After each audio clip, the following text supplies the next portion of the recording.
இதுவரைக்கும் நெல்லை அரோமாவை சப்ஸ்கிரைப் பண்ணாதவங்க கீழே இருக்கிற ரெட் கலர் பட்டனை பிரஸ் பண்ணி சப்ஸ்கிரைப் பண்ணிக்கோங்க. அப்படியே அது பக்கத்துல இருக்க பெல் ஐகானையும் கிளிக் பண்ணிக்கோங்க. நான் எப்ப வீடியோ போட்டாலும் உடனுக்குடனே உங்களுக்கு வந்து சேரும்.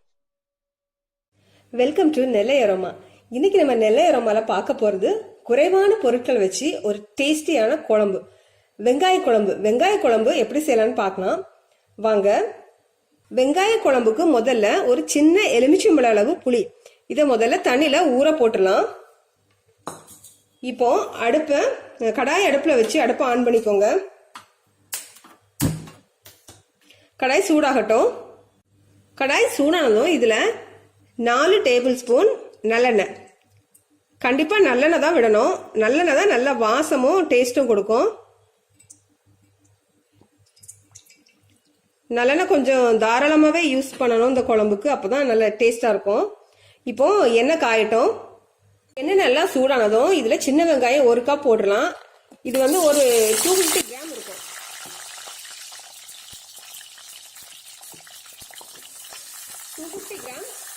சின்ன வெங்காயம்.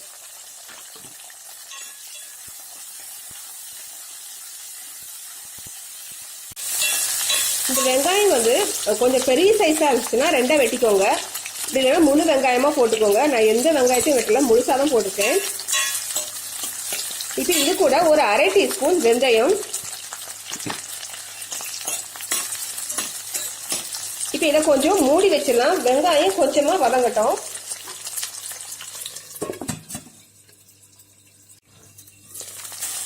இப்போ ஒரு 2 நிமிஷம் ஆயிட்டு வெங்காயம் எல்லாம் நல்லா வதங்கிட்டு, இப்போ இது கூட நம்ம ஒரு தக்காளி ஆட் பண்ணலாம். இது சேர்ந்து நல்லா வதங்கட்டும்.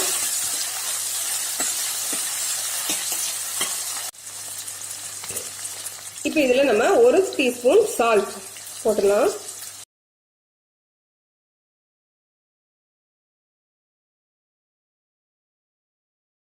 தக்காளி கொஞ்சமா மசிஞ்சதும் இதுல 3ல இருந்து 3.5 table spoon sambar powder. Sambar powder இல்லைன்னா வத்தல் தூள், மல்லி தூள் ஆட் பண்ணிக்கலாம். எனக்கு சிம்பிளா செய்யறதுனால சாம்பார் தூள் கலந்து விட்டுக்கோங்க. கொஞ்சமா அந்த எண்ணெயில வதக்கிக்கோங்க, அந்த பச்சை வாசனை போறதுக்கு.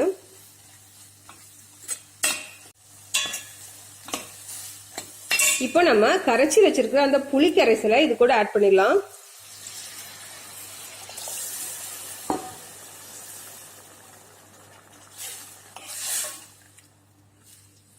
இப்போ குழம்புக்கு தேவையான அளவு தண்ணியும் ஆட் பண்ணிக்கலாம். முதல்ல நம்ம 1 டீஸ்பூன் உப்பு போட்டிருந்தோம். இப்போ உப்பு தேவைன்னா பார்த்து போட்டுக்கோங்க.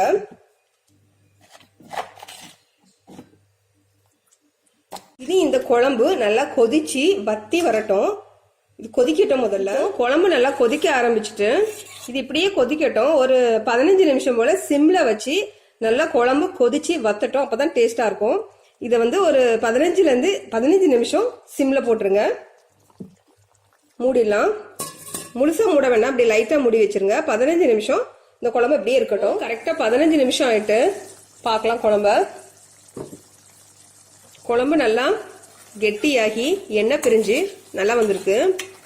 இப்போ இதுல ஒரு 3/4 டீஸ்பூன் வெல்லம், இது கண்டிப்பா சேருங்க. சேர்த்தாதான் குழம்பு ரொம்ப டேஸ்டா இருக்கும். இப்போ ஒரு 30 செகண்ட் போல வேகட்டும் அந்த வெல்லம் கரைகிறதுக்காக.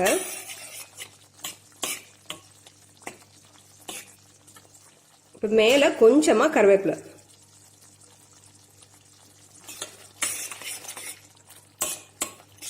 இப்போ நம்ம ஸ்டவ் ஆஃப் பண்ணிடலாம். குழம்பு ரெடி ஆயிட்டு. இவ்வளவு ஈஸியா சிம்பிளா கொஞ்சமான இன்கிரீடியன்ட் வச்சு ரொம்ப டேஸ்டான ஒரு வெங்காய குழம்பு செஞ்சாச்சு. இந்த குழம்பு வந்து சாதத்து கூட அப்பளம் கூட சாப்பிடறதுக்கு ரொம்ப டேஸ்டா இருக்கும். இது வந்து குழம்பு நிறைய எடுத்துக்காது, சாதத்துக்கு கொஞ்சம் அளவே ஊத்துனா போதும். இதை நீங்க ட்ரை பண்ணி பாருங்க. தேங்காய் எதுவும் போட தேவையில்ல. விருப்பப்பட்டா கொஞ்சமா நீங்க தேங்காய் ஆட் பண்ணிக்கலாம். தேங்காய் போடாமவே டேஸ்ட் நல்லா இருக்கும். தேங்காய் போட்டா டேஸ்ட் கொஞ்சம் மாறிடும். இந்த வீடியோ பிடிச்சிருந்தா லைக் பண்ணுங்க, ஷேர் பண்ணுங்க, நெல்லை அரோமாக்கு சப்ஸ்கிரைப் பண்ணுங்க.